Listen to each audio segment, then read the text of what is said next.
आदि राजा हरिश्चंद्र ये दानी कब बने? उससे पहले इन्होंने जीवन में कई सारी त्रुटियां की। उन त्रुटियों का वर्णन आप सभी के सामने है, ध्यान से सुनना। जब इनके आंगन में कोई पुत्र नहीं हुआ तो एक दिन की बात है, रानी तारा ने महाराज हरिश्चंद्र से कहा कि महाराज, आंगन में पुत्र नहीं है और हमने समाज के लोगों के मुंह से सुना है कि सुनते हैं जो भी नर अपने जीवन में पुत्र न पाते हैं वो स्वयं नरक को जाते हैं और पुरखों को ले जाते हैं। जिनके जीवन में पुत्र नहीं होता वो स्वयं भी नरक में जाते हैं और पुरखों को भी ले जाते हैं, ऐसा हमने सुना है।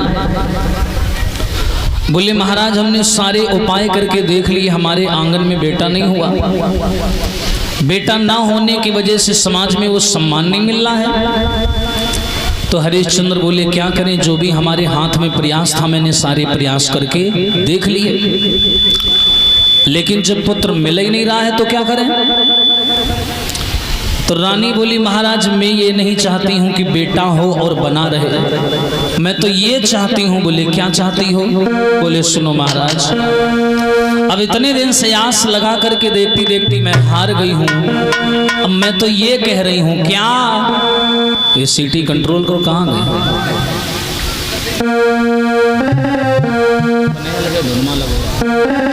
अरे हो वे लला तुरंत मरी जा,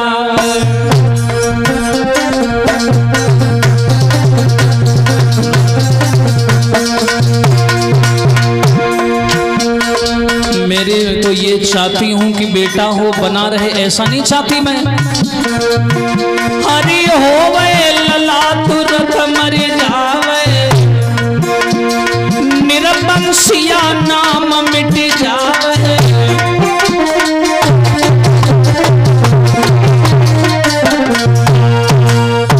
बोली मैं तो ये चाहती हूँ बेटा पैदा हो, भले ही तुरंत मर जाए, कम से कम कोई हमें निर्वंशिया तो नहीं कहेगा, कोई हमें बांझ तो नहीं कहेगा, कोई आपको कायर तो नहीं कहेगा।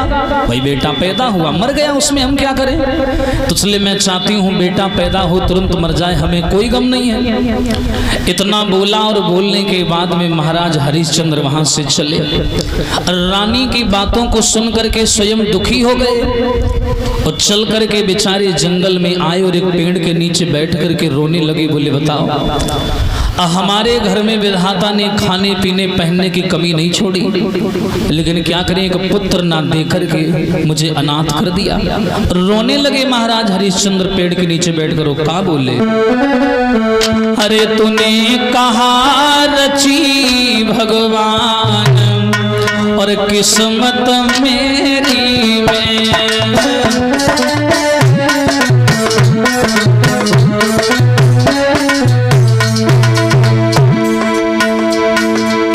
अरे तूने कहा रची भगवान किस्मत मेरी में,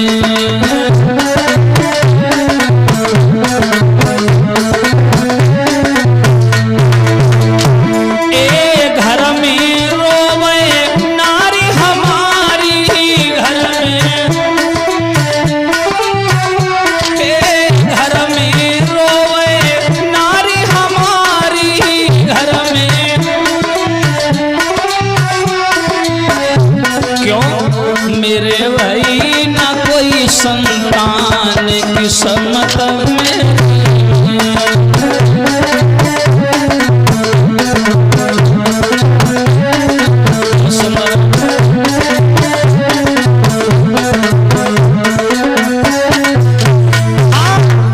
तूने कहा लिखो भगवान किस्मत मेरी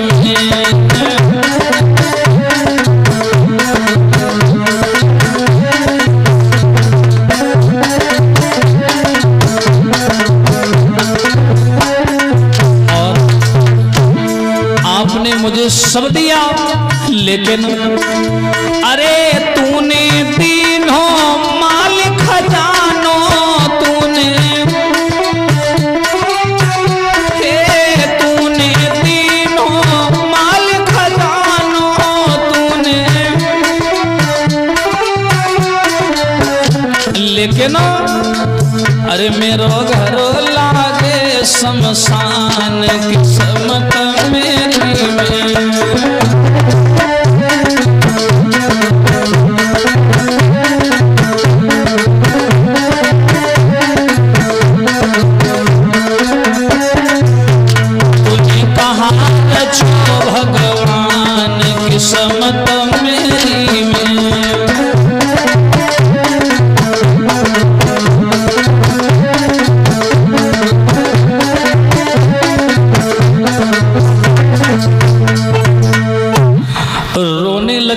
महाराज हरिश्चंद्र बोले क्या करें, कहीं से आराम करने के लिए जब विचार करके दरबार बंद करके घर की ओर जाता हूँ तो ये सोचता हूँ कि घर जाएंगे आराम करेंगे, लेकिन घर पहुँचने के बाद में रानी अपना दुखड़ा रोने लगती है तो मैं क्या करूँ, बड़ा दुखी हो गया।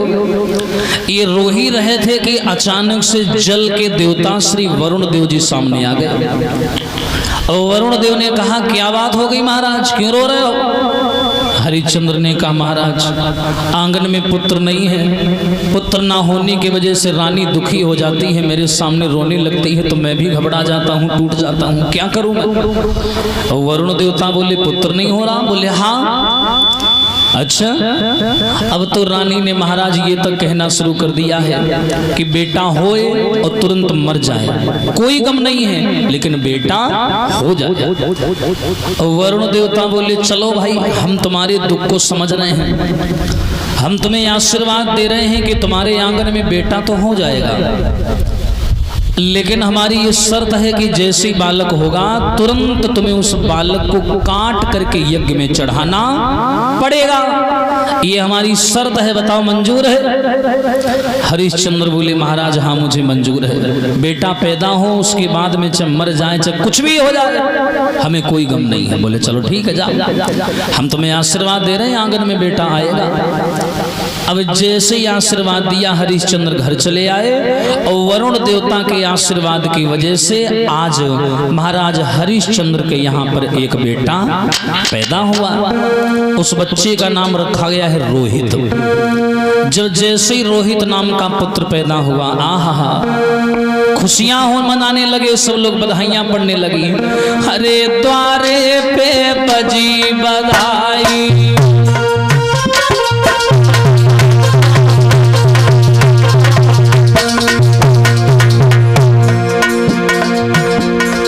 हरिद्वारे पे बजी बधाई,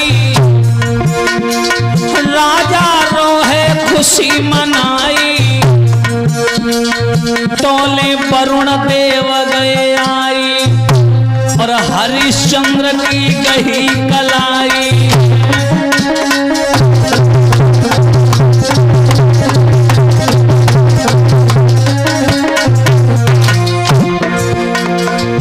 ये जैसे एक बेटा का जन्म हुआ, जैसे ही बालक हुआ हरिश्चंद्र उस बच्चे की आने की खुशी में खुशियां मनाने लगे, बधाइयां पढ़ने लगी। लेकिन 2-4 घंटा बीत नहीं पाए, वरुण देवता आ गए, बोले हरिश्चंद्र, वरुण देव गए आई के कही कलाई और हरिश्चंद्र को ले गए अलग लिवाई। और वरुण देवता बोले हरिश्चंद्र, अरे राजन इच्छा पूरी भई, यज्ञ करो हमारो है। तुमने वचन दिया था, मैंने वचन लिया था कि अगर बेटा होगा तो थोड़ी देर के बाद में बेटे को काट करके यज्ञ में चढ़ाना पड़ेगा और हमारा यज्ञ करना पड़ेगा। अरे तेरी इच्छा पूरी भई, यज्ञ करो हमारो है।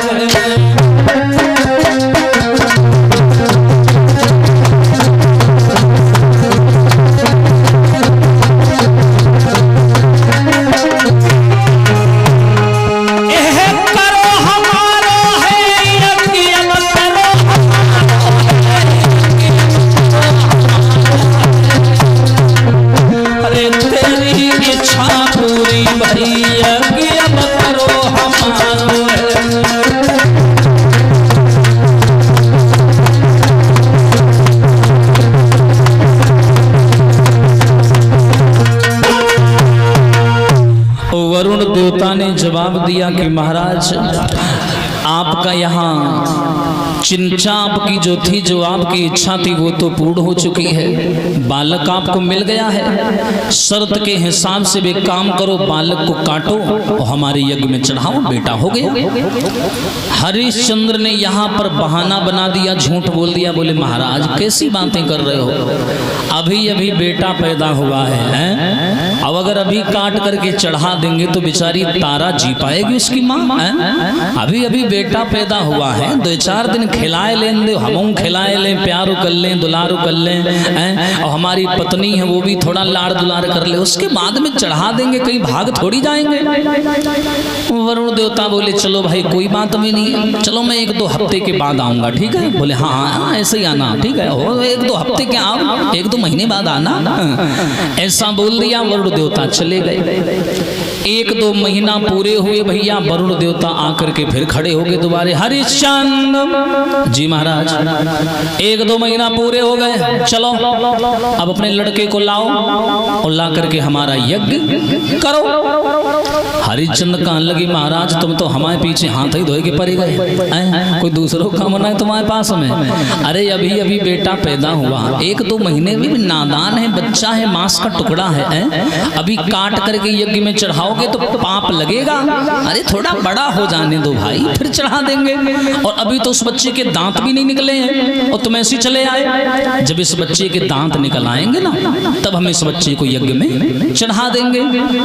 वरुण देवता बोले चलो भाई कोई बात नहीं है, जब दांत निकल आएंगे हम तब आएंगे। जब भैया काफी समय और गुजर गया, जब दांत निकले आए, वरुण देवता फिर आके खड़े हो गए। हरिश्चंद्र जी महाराज अब तो दांत निकल आए होंगे ना, अब तो यज्ञ करो हमारा।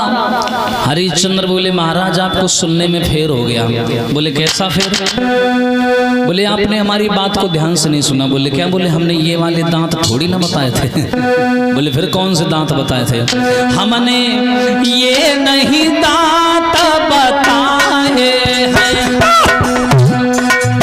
अरे महाराज जल्द में आए हैं।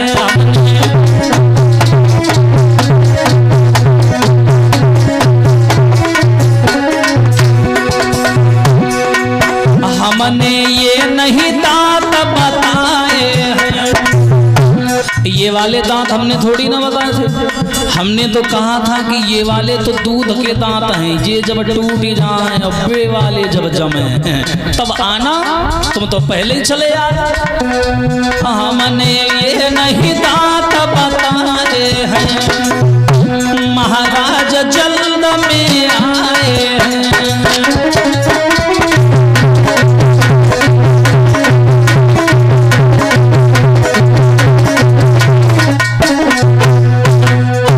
जवाब दिया महाराज हमने ये वाले दांत नहीं बताए थे। बोले फिर कौन से बताए थे? बोले ये तो दूध के दांत हैं, ये जब उखड़ जाएं, टूट जाएं, और जब दूसरे वाले दांत बे वाले दांत जब जमेंगे तब आना।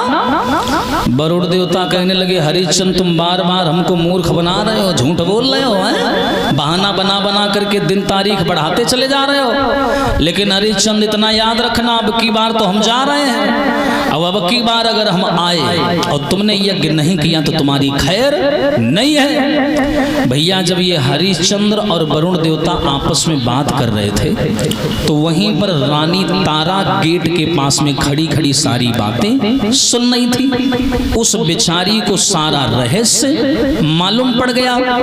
वो जान गई कि मेरा रोहित कुछ ही दिनों का मेहमान है, हमारे पति और वरुण देवता मिलकर के इसको काट करके यज्ञ में चढ़ा देंगे। रानी तारा रोने लगी, हाय विधाता, जिस दिन रोहित का जन्म हुआ था मुझे तो लगा था कि मुझे बेटा मिल गया, लेकिन मुझे क्या मालूम था कि कुछ दिन के बाद ये बेटा हमसे दूर हो जाएगा, मुझे नहीं मालूम था। तारा रोने लगी, बोली हाय अब क्या करें। तारा भाग करके अपने बेटा रोहित के पास आई। रोहित 5 वर्ष का हो गया था। रोहित के पास में आई और सोने की मोहरों से भरी एक पोटली निकाली और रोहित के हाथ में दी। कहा बेटा तुम एक काम करो, तुम घर छोड़ करके भाग जाओ, कहीं भी तुम चले जाओ, कहीं भी रह करके गुजारा कर लेना, लेकिन यहाँ लौट करके बेटा न आना, क्योंकि यहाँ अगर तुम रहोगे तो कुछ दिन के बाद में वरुण देवता और तुम्हारे पिता मिलकर के तुमको यज्ञ में चढ़ा देंगे। इसलिए बेटा चले जाइयो लला मेरे अंगना से रमी जाइयो, भाग जाओ चले जाओ, अरे चले जाइयो पूत मेरे आंगन ते भाग जाइयो।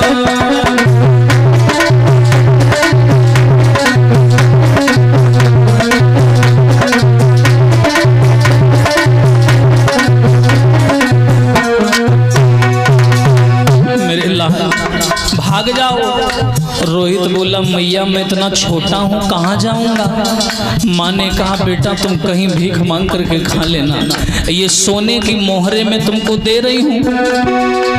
वन में जाई के मड़ैया छैयो और लिख लिख चिट्ठिया हमें पठवैयो, लेकिन भगी जइयो लला मेरे अंगना ते रमी जइयो।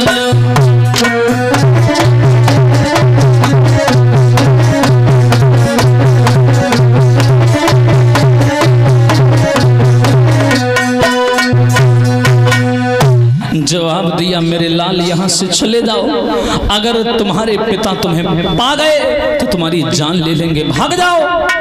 आज रात ही रात रानी तारा ने अपने बेटा रोहित को घर से निकाल दिया, भगा दिया चोरी से। अब कुछ दिन के बाद में वरुण देवता फिर आ गए और वरुण देवता ने आकर के हरिश्चंद्र से कहा हरिश्चंद्र कहाँ है तुम्हारा लड़का, उसे बुलाओ और हमारा यज्ञ करो। इस बार कोई बहाना नहीं चलेगा, ध्यान रखना मैं सेना लेकर के आया हूँ। अब अगर तुमने इस बार ना की तो याद रखना अयोध्या में ईंट ईंट दिखाई देगी और कुछ नहीं दिखाई देगा, जल्दी यज्ञ करो। हरिश्चंद्र भी जान गए कि भाई कितना बहाना बनाए, कोई सीमा होती बहाना बनाने की। हमने खूब बहाना बनाया, बहाना बनाते बनाते 5 साल तक हमने रोहित को बचा लिया, कब तक बचाएंगे, सामने वाला आदमी पागल तो है नहीं। अब हरिश्चंद्र जान गए कि बेटा को चढ़ाना पड़ेगा। अब की बार कोई बहाना नहीं बनाया और हरिश्चंद्र वहां से मनहीन होकर के रानी तारा के पास आए। बोले तारा रोहित कहाँ है? तो तारा जो थी वो आंखों में बनावटी आंसू लेकर के बोली महाराज रोहित तो नहीं है। नहीं है? कहाँ गया रोहित? तारा रो करके बोली महाराज आप आए नहीं, मैंने आपको बता भी नहीं पाया। कल रात को रोहित कहीं खेलने गया था बच्चों के साथ, लेकिन अब तक लौट के नहीं आया। झूठ बोल दिया तारा ने उसकी जान बचाने के लिए। तारा बोली महाराज कल रात को रोहित गया था तब से गायब है। सब राती लगाइया सब बेटा मेरो नहीं आयो जी, सब राती लगाइया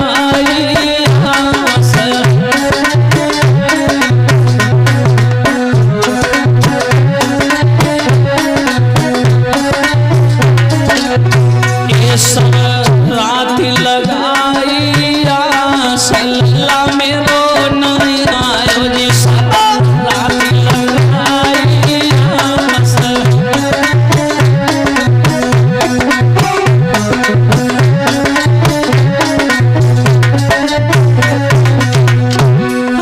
सारी राती मैंने पतो लगायो, सारी राती मैंने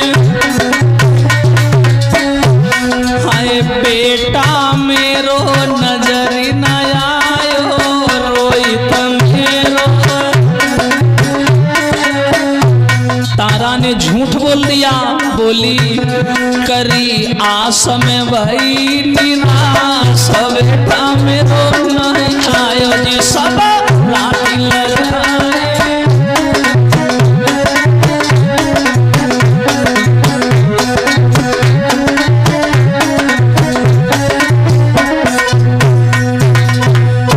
कहा महाराज सारी रात मैंने अपने बच्चे का इंतजार किया लेकिन रोहित नहीं आया, पता नहीं कहाँ खेलने निकल गया, अभी तक उसका कोई पता नहीं चला। अब हरिश्चंद्र की हालत खराब। हरिश्चंद्र बोले तारा कैसी बात कर रही हो, जल्दी रोहित को बुलाओ नहीं तो वरुण देवता हमको जिंदा नहीं छोड़ेंगे। और ये नहीं मालूम हरिश्चंद्र को कि रोहित तो कब का निकल गया था जंगल में। हाँ, वो जंगल में रह रहा था। अब हरिश्चंद्र बाहर निकल के आए। वरुण देवता बोले अकेले क्यों आए हो, लड़का कहाँ है तुम्हारा? हरिश्चंद्र बोले महाराज माफ करना, अब वो तारा कह रही है कि रोहित कहीं खेलने गया था, अभी तक नहीं लौटा। महाराज मैं पता लगवा रहा हूँ, जैसे मिल जाएगा मैं आपका यज्ञ कर दूंगा। वरुण देवता जान गए कि तुम अब की बार नया बहाना बना रहे हो। पुराने बहानों से काम नहीं चला तो नया बहाना बना करके बच्चे को बचाने की कोशिश कर रहे हो। याद रखना हरिश्चंद्र, ये आखिरी बार मैं कह रहा हूँ, रोहित को बुलाओ, हमारा यज्ञ करो, इसके बाद मैं अपनी सेना को आदेश कर दूंगा, अयोध्या का विनाश कर दूंगा, याद रखना। अब हरिश्चंद्र जान गए अब तो भैया लड़ाई पक्की है। हरिश्चंद्र बोले महाराज मैं झूठ नहीं बोल रहा हूँ, मैं सच कह रहा हूँ, रोहित घर से गायब है, जैसे मिल जाएगा मैं आपका यज्ञ कर दूंगा। अरे भैया इतना बोला, वरुण देवता जान गए कि ये बहाना बना रहा है। तो उसी समय अरे वरुण देव और हरिश्चंद्र में डटी डटी भई लड़ाई।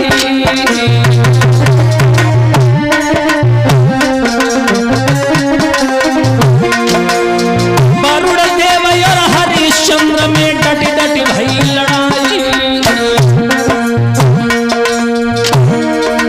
और पेश गई न राजा की बन हनि हनि तेग चलाई।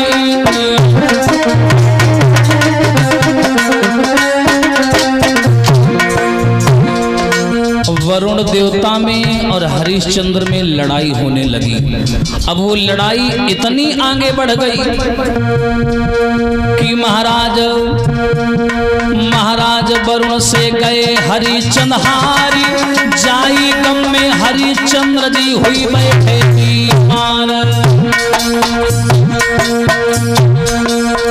हरिश्चंद्र में और वरुण देवता में लड़ाई भई। उस लड़ाई में हरिश्चंद्र हार गए और एक तो बेटा गायब हो गया, उसका गम था। भाई हरिश्चंद्र को तो मालूम नहीं कि बेटा जंगल में रह रहा है, ये तो सिर्फ तारा को मालूम था। एक तो बेटा के खो जाने का गम, दूसरा हार का गम। ये दो गम की वजह से हरिश्चंद्र बीमार पड़ गए। और इधर जब जंगल में सूचना मिली है रोहित को कि पिताजी बीमार पड़ गए, वन में रोहितास ने सुनी तो घर की सूधि लगाई। जंगल में रोहित ने सुनी तो घर की सीध लगाई।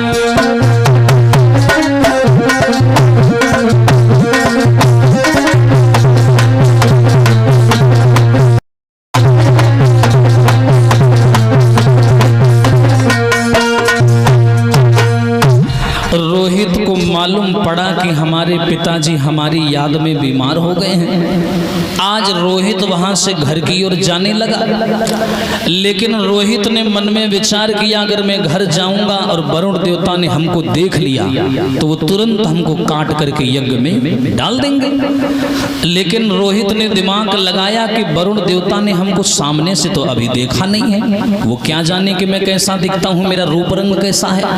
एक काम करता हूँ, अपनी जगह किसी दूसरे को लिए जाता हूँ और उसको यज्ञ में चढ़ा देंगे और हम बच जाएंगे। तो जिस रास्ते से रोहित जा रहा था उसी रास्ते में विश्वामित्र के बहनोई अजीकृत ब्राह्मण का आश्रम बना हुआ था। रोहित उस आश्रम में गए, देखा कि अजीकृत ब्राह्मण के 3 लड़का थे। तो रोहित ने कहा पंडित जी आपके 3 लड़का हैं? बोले हाँ। बोले आप इन 3 में से एक लड़का हमें बेच दो, हम आपको 500 सोने की मोहर और 501 गैया देंगे। और उस समय के ब्राह्मण को गैयों का बड़ा लोभ होता था। बोले गैया 501? बोले हाँ 501 गैया और 500 स्वर्ण मुद्राएं देंगे तुम्हें, एक लड़का अपना दे दो हमें। भाई रोहित राजा का लड़का था। तो ये अजीकृत ब्राह्मण जो थे ये लालच में आ गए। तो अजीकृत पंडित जी कहने लगे कि माफ करना 3 लड़का हैं, लेकिन 3 में से बड़े वाले लड़के को हम बहुत चाहते हैं, उसे हम नहीं देंगे, हमारी पत्नी से पूछ लो। रोहित ने उनकी पत्नी से पूछा आप बताइए। पत्नी कहने लगी हम छोटे वाले को बहुत चाहते हैं, उसको नहीं बेचेंगे। बीच वालों बेचारों वैसे ही ठाड़ हो। बीच वालों कहने लगो बड़े वाले को पिताजी ज्यादा चाहते हैं और छोटे वाले को मैया ज्यादा चाहती, हमें कोई चाहता ही ना है। तो ऐसा करो रोहित भैया, तुम हम ही को ले चलो, जब हमारे कोई दुनिया में है ही ना है, तुम किसके लिए रहे भाई? बड़े वाले को पिताजी चाहते हैं, छोटे वाले को मैया चाहते हो। हम तुम देख लिया कि देख लिया दुनिया का और हमने नजारा, और ना हम किसी के ना कोई हमारा।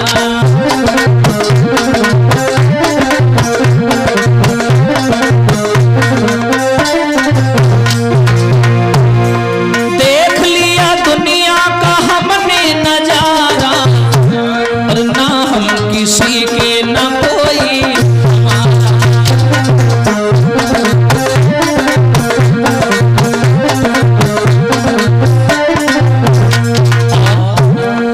मतलब से तिरिया पति को पुकारे, मतलब से भैया भैया को निहारे,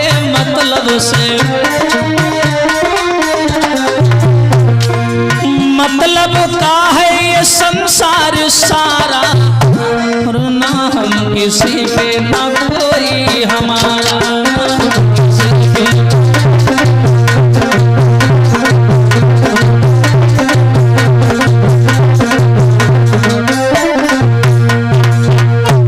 उस लड़के का नाम था सुनाह सेब। सुनाह सेब तीसरे बीच वाला लड़का बोला, भैया हमारा कोई नहीं है दुनिया में।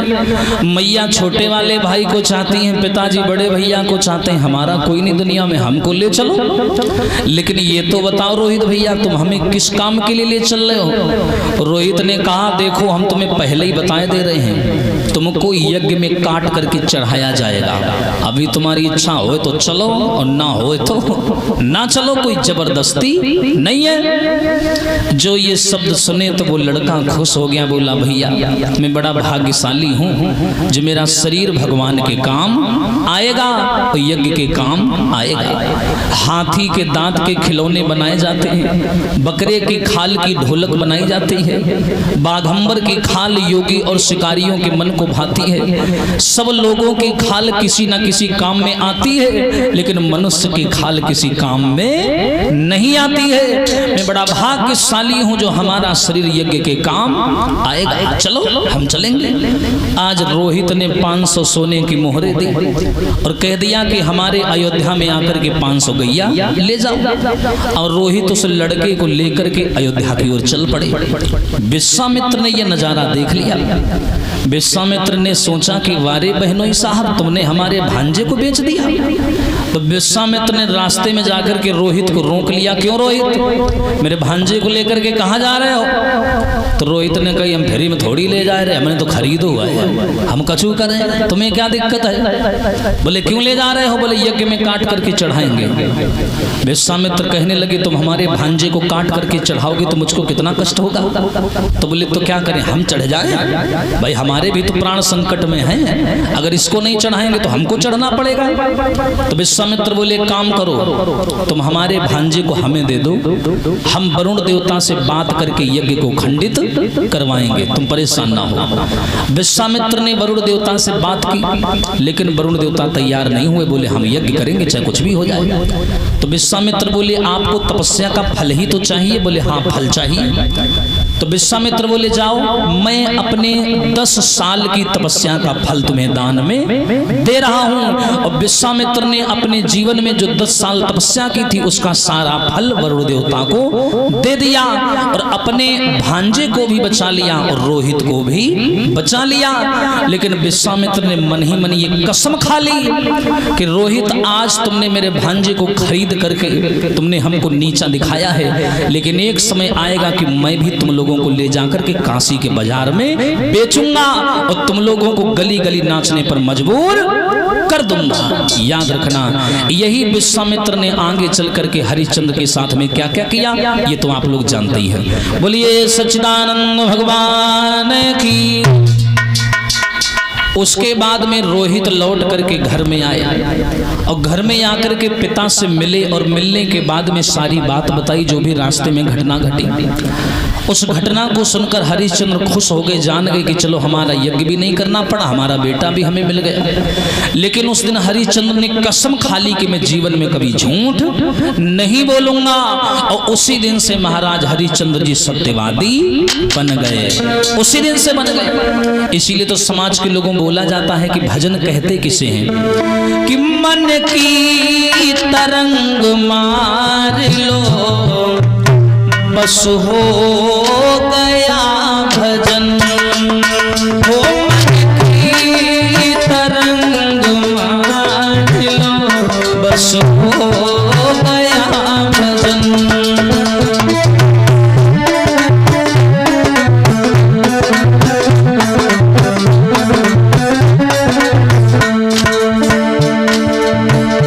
समाज के लोगों मन की तरंग मार लो बस हो गया भजन, आदत बुरी संभाल लो, आदत बुरी संभाल लो बस हो गया भजन, हो मन की तरंग मार लो बस हो गया भजन।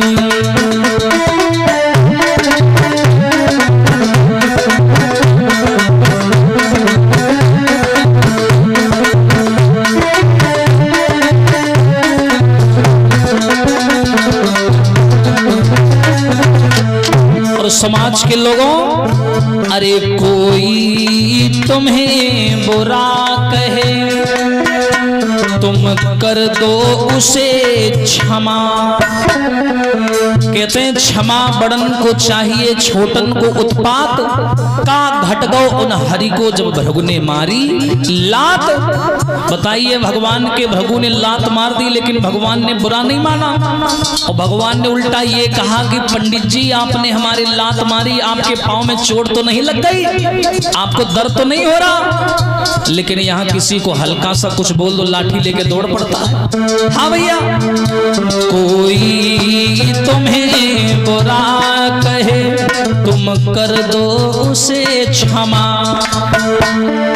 वाणी का स्वर सुधार लो, वाणी का स्वर सुधार लो बस हो गया